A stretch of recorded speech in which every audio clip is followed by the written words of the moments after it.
Hello hi friends, good evening, नमस्कार, welcome to your channel scholars family.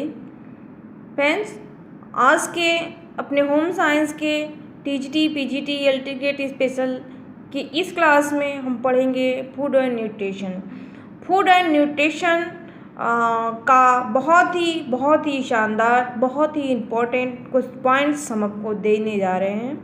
इस point को सुनिए, समझिए और मैं इसको कोशिश करूँगी ऐसे बताऊँ कि आप लोग के माइंड में खुद से फीड, अगर आपको बेसिक इसके बारे में पता है तो ये आपके माइंड में ऑटोमेटिकली सेट होते चला जाएगा। और इसके बाद भी आपको प्रॉब्लम कुछ होती है तो उसको आप लोग अपने वर्ड में एक पेन और कॉपी ले लीजिए और जैसे से मैं बहुत धीरे धीरे बोलूँगी आप उसको नोट डाउन करते चलिए। फ्रेंड, फूड और न्यूट्रिशन में हम अपने पॉइंट से आने के पहले कुछ बातें आपको बताना चाहते हैं। फूड एंड न्यूट्रिशन, सबसे पहले हम भोजन के बारे में जानेंगे। भोजन क्या होता है? भोजन क्या होता है? ऐसी सारी चीज़ें जो एक इंसान, ह्यूमन बॉडी, लिविंग थिंग खा सकता है, उसको डाइजेस्ट कर सकता है और उसके न्यूट्रिएंट को बॉडी में सेटअप कर सकता है, दैट इज़ फूड। ये हमारा भोजन है। और फूड एंड न्यूट्रिशन मतलब पोषण क्या होता है?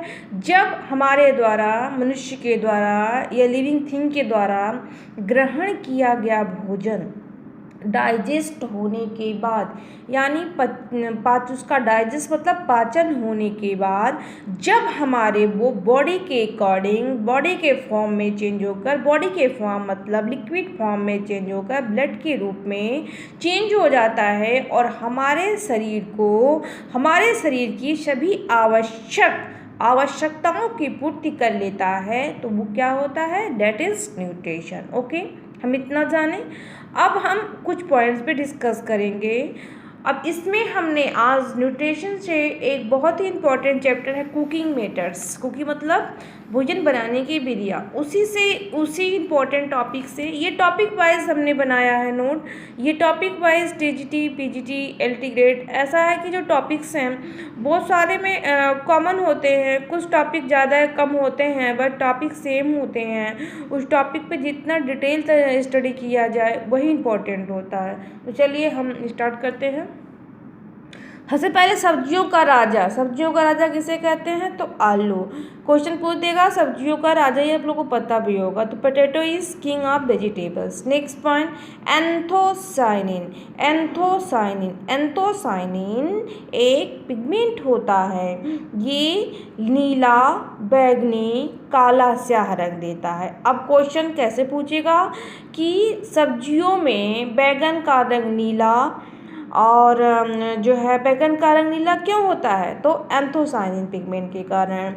और बैगनी जामुन का कलर क्यों होता है? एंथोसाइनिन के कारण। काला स्याह में मान लीजिए आप वो काला गाजर ले लीजिए, वो काला स्याह क्यों होता है? एंथोसाइनिन।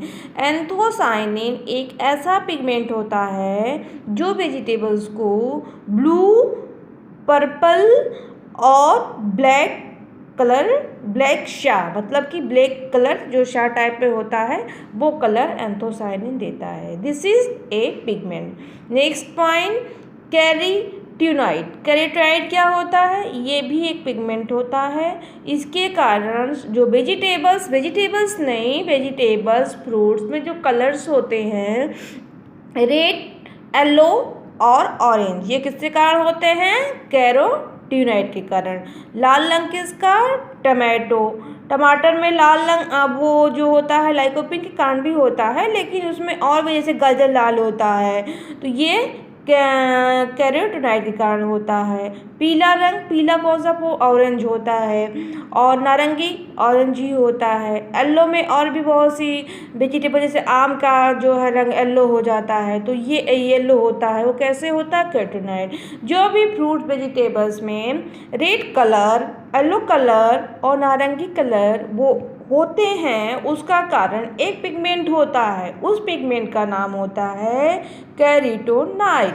तो क्वेश्चन कैसे पूछेगा? क्वेश्चन पूछेगा पपीते का पीला रंग होता है, पपीते का पीला रंग होता है। ऑप्शन दे देगा एंथोसायनिन, कैरोटीनॉइन, फ्लेवोनाइन, फ्लेवोसाल। उसमें जब आपको मालूम रहेगा तभी आप टिक लगाओगे। नेक्स्ट हमारा पिगमेंट है फ्लेवान या फ्लेवोसाल। ये सफ़ेद एवं पीला, येलो और वाइट कलर के लिए जिम्मेदार होता है। कौन जिम्मेदार होता है? फ्लेवान और फ्लेवोसाल। ये दोनों जो होता है वाइट और येलो कलर के लिए रिस्पॉन्सिबल होता है। जैसे वाइट कलर सलजम और येलो कलर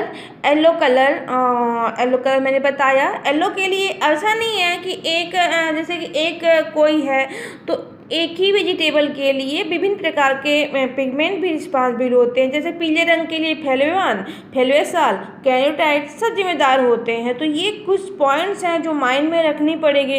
अब ऐसा नहीं घुमा के दे दिया कि पीला रंग जो होता है फ्लेवान और कैरोटीनॉइड, तो आप कहो नहीं हम तो कैरोटीनॉइड पढ़े हैं, फ्लेवान तो ऑप्शन में, कैरोटीनॉइड ऑप्शन में है ही नहीं, हम तो फ्लेवान कैसे लगाएं। तो ये चीज़ ध्यान रखनी पड़ेगी। तो ये सब ध्यान से पढ़िए। दूसरी चीज़ फ्रेंड, कुछ लोग जैसे फ्रेंड्स आप लोग कुछ लोगों की प्रॉब्लम आ रही है कि जो है दिखता नहीं है, तो हम कोशिश यही करते हैं कि आप लोग को ये समझ में आए। दूसरी चीज़, अभी इतना सीरियसली आप लोग की स्टडी नहीं हो रही है। अभी हम बस इतना ही चाहते हैं कि इस लॉकडाउन में एकदम आपका फ्यूचर लॉक नहीं हो, मतलब स्टडी लॉक नहीं हो। और हाँ, एक चीज़ और है, अभी मैसेज मिल रहा था कि टीजीटी की वैकेंसी, पीजीटी की वैकेंसी जल्दी आने वाली है। और दूसरी चीज़ है कि एलटी ग्रेड, अब ये लॉकडाउन खत्म होगा तो शायद कुछ, क्योंकि 2016 का देखिए अभी इंटरव्यू फिर से शुरू हो गया, रिजल्ट वगैरह आ गया होम साइंस का। दूसरी चीज़ ये है कि एलटी ग्रेड में भी बहुत सी सारी सीटें जो खाली रह गई हैं, तो सारी वैकेंसी आएंगी। तो आप लोग पढ़ते रहिए, कंटिन्यू रखिए। दूसरी चीज़ बाकी जो है जब एग्ज़ाम्स वगैरह का फॉर्म्स वगैरह आएगा फिर स्ट्रेटजी बना के आप लोग ब्लैक बोर्ड पे जैसे आप लोग कहेंगे वैसे पढ़ाएंगे। दूसरी चीज़, एक चीज़ और, आप लोग कमेंट ज़्यादा से ऐसे तो लोग होंगे, कुछ लोग हमारे जो संपर्क में बता देते हैं, लेकिन और लोग भी जो भी प्लीज़ हमारे व्यूवर्स हैं इस चैनल पर आते हैं, प्लीज़ इनको देखिए और देख के ठीक है आपको नहीं अच्छा लगता है तो आप डिसलाइक कर दिया करिए, लेकिन कुछ न कुछ करिए ताकि हमको पता चले, हमारा फीडबैक मिले कि हम कर क्या रहे हैं, सही कर रहे हैं या नहीं कर रहे हैं। नेक्स्ट थिंग, कमेंट करिए आप क्या चाहते हो, क्या आपको समझ नहीं आ रहा है, कोई प्रॉब्लम है तो प्लीज़ डिस्कस करो। आते हैं नेक्स्ट पॉइंट पे, भोजन पकाने की विधि। भोजन पकाने की बहुत इंपॉर्टेंट है ये क्वेश्चन। भोजन पकाने की कितनी विधि होती है? तो भोजन पकाने की मुख्य रूप से 4 विधि होती है, by water, by air, bye vapour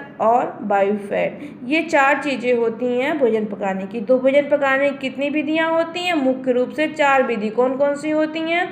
जल के द्वारा, हवा के द्वारा, वाष्प द्वारा और वसा द्वारा, ये भोजन पकाने की विधि होती है। अब ये बहुत इंपॉर्टेंट, पानी किस तापमान पर उबलता है, पानी किस तापमान पर बॉयल करता है?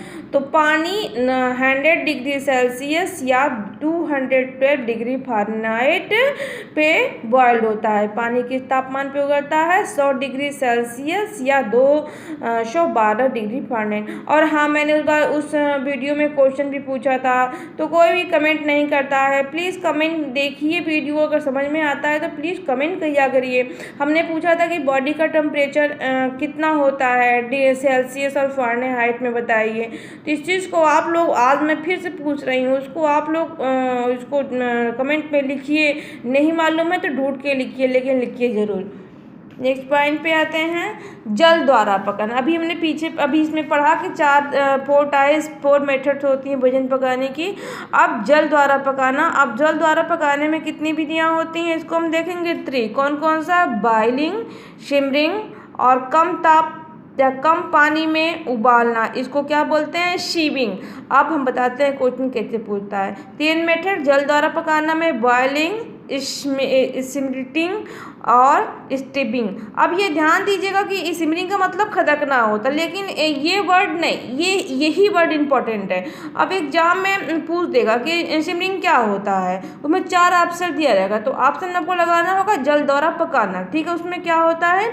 कम ताप, ये भी इम्पोर्टेंट है। खदकना में, सिमरिंग में क्या होता है? कम ताप, कम पानी में जब भोजन को पकाया जाता है जल द्वारा, तो उसे क्या कहते हैं? सिमरिंग कहते हैं। और स्टीमिंग क्या होता है ये आप पढ़ेंगे तो आप देखेंगे, जितना मैं पॉइंट बनाई हूँ सब क्वेश्चन फॉर्म में आपको मिलेंगे। कम ताप कम पानी में उबालना क्या कहलाता है? स्टीमिंग कहलाता है। इसमें टेम्परेचर कितना रखते हैं? 100 degree Fahrenheit, 180 degree Fahrenheit. This is also important question. क्या आल्सो इम्पॉर्टेंट क्वेश्चन? स्टीमिंग क्या होता है? जब भोजन को very low temperature and low water में बॉयल किया जाता है, दैट इज स्टीमिंग। इसमें कितना टेम्परेचर रखते हैं? इसमें 180 डिग्री फ़ारेनहाइट टेम्परेचर को रखा जाता है। अब इसमें कम से कम आपके 5-6 क्वेश्चन इतने दूर में बन गए। कम से कम ये देखिए, ये बॉइलिंग नहीं, ये आपका क्वेश्चन सिमरिंग में पूछा जाता है, स्टीमिंग पूछा जाता है। सिमरिंग में क्या होता है? कम ताप कम जो है कम ताप पे और कम पानी, और स्टीमिंग में भी कम ताप कम पानी होता है। और कितना टेम्परेचर रखते हैं? तो 180 डिग्री फ़ारेनहाइट। तो ये सारी चीज़ें बहुत माइन्यूटली चीज़ होती हैं, इस पर क्वेश्चन पूछता है। ठीक है, नेक्स्ट पॉइंट, भूनना सेकना भोजन कम पकाकर खाने की जन्मदाता है। यानी कि भूनना सेकना भोजन क्या है? पकाकर खाने की जन्मदाता है। इसका मतलब ये हुआ कि जब पहले के लोग होते थे, सबसे पहले भोजन को जब मनुष्य जाति का विकास हुआ था तो पहले ऐसे ही लोग कच्चे खा लेते थे, लेकिन धीरे धीरे सबसे पहले भोजन को लोग पकाते नहीं तो भूनते। आग में, जैसे कि पहले के लोग तो जंगली जानवर ही खाते, तो जैसे मान लीजिए बकरी या कोई चीज़ हो, उसको डायरेक्ट ऐसे ही आग पे रख के भून के और खा लेते थे, तो क्या था? वो जन्मदाता है। ओके, अब ओवन का तापमान, ये भी देखिए, इसमें 4 क्वेश्चन आपका बनेगा। ओवन का तापमान में क्या क्या होता है? 250 से 350 डिग्री फ़ारेनहाइट, 350 से 400 डिग्री फ़ारेनहाइट, 400 से 450 डिग्री फ़ारेनहाइट, 450 से 500 डिग्री फ़ारेनहाइट। तो 250 से 350 मंद होता है, 350 से 400 मध्यम होता है, 400 से 450 उच्च होता है, और 400 से 450 अत्याधिक होता है, और 450-500 ये सबसे ज़्यादा अधिक होता है। अत्यधिक उच्च यानी सुपर होता है, उच्च अत्यधिक उच्च होता है। तो ये ओवन में तापमान 4 प्रकार के होते हैं, ये इंपॉर्टेंट है। अब इस तापमान पे अलग अलग चीज़ें पकाई जाती हैं, वो नहीं पूछा जाता है। अब यहाँ पे हम आते हैं नेक्स्ट पॉइंट, इडली ढोकला एवं पतौड़ आदि वाष्प के माध्यम से भोजन पकाने के प्रत्यक्ष जबकि पुडिंग अप्रत्यक्ष विधि है। अब क्वेश्चन इसमें कैसे बनेगा? जो इडली ढोकला और पतोड़ होते हैं सबसे पहले वाष्प से बनते हैं, ये आप सभी को मालूम होगा। नेक्स्ट थिंग, ये जो है भोजन पकाने की प्रत्यक्ष विधि है। प्रत्यक्ष विधि में तब क्या होता है कि इसमें प्रत्यक्ष विधि मतलब डायरेक्ट मेथड में क्या करते हैं, भोजन को डायरेक्ट वेपर के संबंध में, भाप के संबंध में रख देते हैं। अभी आप देखते हैं वो जो इडली वगैरह होता है उसको बना के उसमें उसके जो है उसमें ओवन में डाल, उसके जो है वो डाल के इडली के पॉट आता है उसमें डाल के डायरेक्ट उसको जो है चढ़ा दिया जाता है। जबकि पुडिंग अप्रत्यक्ष विधि है, मतलब पुडिंग में डायरेक्ट भोजन को भाप के संपर्क में नहीं लाया जाता है।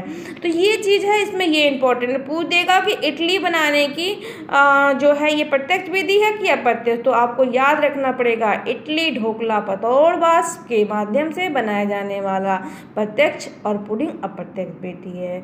नेक्स्ट पॉइंट पे आते हैं, अम्लीय माध्यम में क्लोरोफिल क्या होता है? अम्लीय माध्यम में क्लोरोफिल पीला पड़ जाता है। पीला पड़ जाता है मतलब उसमें पीलापन होता है। अम्लीय माध्यम मतलब एस्टिक मेथड। एस्टिक मेथड में जब क्लोरोफिल जो है वो आता है तो वो येलो, उसका कलर चेंज होके येलो हो जाता है। क्षारीय माध्यम में क्लोरोफिल परिवर्तित हो जाता है, हरा रंग और चटक हो जाता है। यानी कि जब क्लोरोफिल को क्षारीय माध्यम में लाया जाता है तो उसका ग्रीन कलर और चटक जाता है, खुल के आता है, और अम्लीय माध्यम में वो कलर क्या होता है? पीला पड़ जाता है। Friends we will discuss now next point ये है फ्लोबेंस। फ्लोबेंस क्या होता है? ये सब्जियों को सफ़ेद रंग देता है। फ्लोबेंस का क्या होता है? ये सब्जियों को सफ़ेद रंग देता है। आप याद रखिएगा, सलजम का सफ़ेद कलर फ्लोबेंस के कारण, प्याज सब लहसुन का और प्याज का जो वाइट कलर होता है फ्लोबेंस के कारण होता है। इसके सिवा जो है कलर की मैं बात कर रही हूँ। और जो होता है क्षारीय वातावरण में फ्लोबेंस क्या होता है? ये पीला हो जाता है। ठीक है। और नेक्स्ट पॉइंट एंथोसाइनिन। एंथोसाइनिन क्या होता है? ये लेड और बैगनी कलर देता है। लाल रंग किसका? गाजर का वो जामुन का बैगनी कलर, बैगन का बैगनी कलर और रेड कलर गाजर का रेड कलर, ये एंथोसाइनिन के कारण भी होता है। और भी पिघलने में जिम्मेदार होते हैं, वो सारी चीज़ें ध्यान रखना पड़ेगा। अम्लीय माध्यम में हल्का लाल रंग और क्षारीय माध्यम में नीला रंग।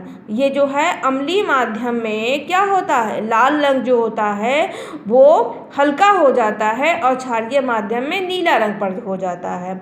स्टार्च गर्म करने पर डेक्स्ट्रीन में बदल जाता है जो भूरे रंग का होता है। बहुत इंपॉर्टेंट पूछता है कि रोटियों का रंग जो होता है वो जब रोटी सेकी जाती है जो चिकनी पड़ जाती है वो क्यों होता है? क्योंकि जो आटे में स्टार्च होता है, जो गेहूं का स्टार्च होता है वो डेक्स्ट्रीन में चेंज होता आता है। This is reason that why bread looks like black points. Okay, next हमारा थोड़ा सा और पढ़ाई कर लेते हैं। Food adulteration. ठीक है, फूड अडल्ट्रेशन यानी कि फूड मतलब भोजन, अडल्ट्रेशन मीन्स क्या होता है? मिलावट, यानी भोजन में मिलावट। तो देखते हैं, ये भी बहुत इंपॉर्टेंट चैप्टर है। ये फूड और न्यूट्रिशन में सारी बुक से नोट बनाए हुए हैं और सारे एकदम क्रीम को निकाल के आप लोग को प्रोवाइड किया जा रहा है। CCPS खाद्य स्तर केंद्रीय समिति संशोधन का कार्य करती है। खाद्य पदार्थ निवेश कानून जो है 1954 में बना था। बस इसमें एक चीज़ ध्यान रखना है, खाद्य पदार्थ निषेध कानून कब बना था? 1954 में। ओके। फलों में मिठास किसके कारण होता है? सैक्रिन। फलों में मिठास क्यों होता है? सैक्रिन के कारण। चीनी का वजन बढ़ाने हेतु सैक्रिन या साइक्लोसाइलेन का मिक्सर कर देते हैं। चीनी का जब वेट बढ़ाना होता है तो क्या करते हैं? उसमें सैक्रिन और साइक्लोसाइलेन और ऊपर से मिला देते हैं उसके वेट को बढ़ाने के लिए। PFA ये आपका prevention food act,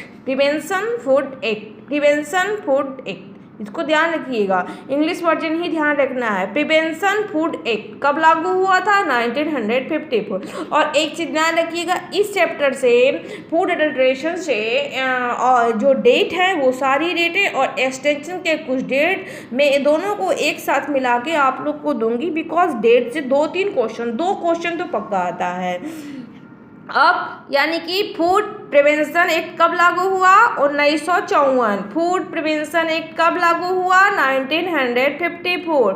ISA Indian ISI ये है आपका जो है ये कब बना? 1952 में आया था। ये जो है इसका 1947 में आया था और 1952 में लागू हुआ था। ठीक है। इसके बाद जो है इंडियन स्टैंडर्ड इंस्टीट्यूट। ठीक है, इसको ध्यान रखिएगा। और फूड पॉइजनिंग क्या होता है? आप लोगों ने बहुत सुना होगा, फूड पॉइजनिंग हो गया। फूड पॉइजनिंग क्या होता है? यानी भोजन की विषाक्तता। भोजन की विषाक्तता कितने प्रकार की होती है? भोजन विषाक्त कैसे होता है इसको हम देखते हैं। भोजन को दूषित करने वाले अणुजीव होते हैं। कौन से होते हैं? माइक्रोबैक्टीरिया। इसमें कौन कौन से आते हैं? Bacteria, mould, yeast, virus, protozoa. भोजन किस कारण से विषाक्त होता है? तो भोजन बैक्टीरिया के कारण विषाक्त होता है, मोल्ड के कारण, फंगस ही होता है, यीस्ट के कारण, वायरस के कारण, प्रोटोजोआ। इतने सारे जो दुश्मन होते हैं वो सारे भोजन को क्या करते हैं? अशुद्ध कर देते हैं। अशुद्ध का मतलब क्या होता है? दूषित कर देते हैं। अभी आप थोड़ी गर्मी है, थोड़ी देर आप दाल बना के बाहर रख दीजिए, आटा रख दीजिए, क्या स्मेल आती है गंदी सी। तो क्यों होता है, वो फूड जो है पॉइजनस होने लगता है। नेक्स्ट पॉइंट, मानव त्वचा के जीवाणु कौन से होते हैं। मानव त्वचा के जीवाणु यानी कि हमारे स्किन पे कौन से बैक्टीरिया रहते हैं, डेट इज स्टेफिलोकोकाई समूह का। स्टेफिलोकोकाई समूह का जो बैक्टीरिया होता है हमारे स्किन पे रहता है। नेक्स्ट ये 100 पॉइंट का क्वेश्चन, सोलेनाइन विष क्या होता है, ये आलू में पाया जाता है। आलू का कलर हरा, लोग सुना होगा आप लोगों ने, लोग कहते हैं हरा हरा आलू मत खाओ। क्यों नहीं खाओ, इसीलिए नहीं खाओ क्योंकि उसमें सोलेनाइन विष होता है। बहुत इंपॉर्टेंट क्वेश्चन, आलू में कौन सा विष होता है, तो आलू में सोलेनाइन विष होता है। केसरी दाल ये जो होता है लेथरिज्म, ये जो होता है अरहर के खेत में ही केसरी दाल जो हो जाता है, कभी कभी हो जाता है गलती से खा लिया जाता है तो उसमें लेथरिज्म हो जाता है। लेथरिज्म क्या होता है, पैर का लकवा होता है। तो लेथरिज्म होता है, पहले बात ये जानिए, लेथरिज्म लकवा होता है पैर का। दूसरी चीज किसके कारण होता है, it is caused by khesari dal. केसरी दाल क्या होता है, अरहर का जब उगाया जाता है तो उसमें गलती से कुछ खर बीज टाइप का होता है, खर टाइप का, वही जब पिस जाता है खा लेते हैं तो ये प्रॉब्लम होती है। कच्ची मूंगफली में कौन सा विष होता है, मोल्डियम फंगस। और जापान में घोंघे की मछली विषैली, और इसी मछली को खाने से जापान में बहुत बड़ा कांड हो गया था। तो वो किस समूह की थी, घोंघा जात की मछली थी। ठीक है फ्रेंड, बस इस वीडियो में इतना ही रहने देते हैं। प्लीज़ प्लीज़ प्लीज़ कमेंट करिए, और मैं लाइक वाइक करने को नहीं बोलूँगी। हाँ, चैनल सब्सक्राइब जरूर कर लीजिएगा, बिकॉज आपको ऐसे ही वीडियो में डालती रहूँगी, और जितनी हो सकेगी आप लोग हमसे क्या चाहते हो, I will totally help you. तब तक मस्त रहिए, बेस्ट रहिए। Thank you friends.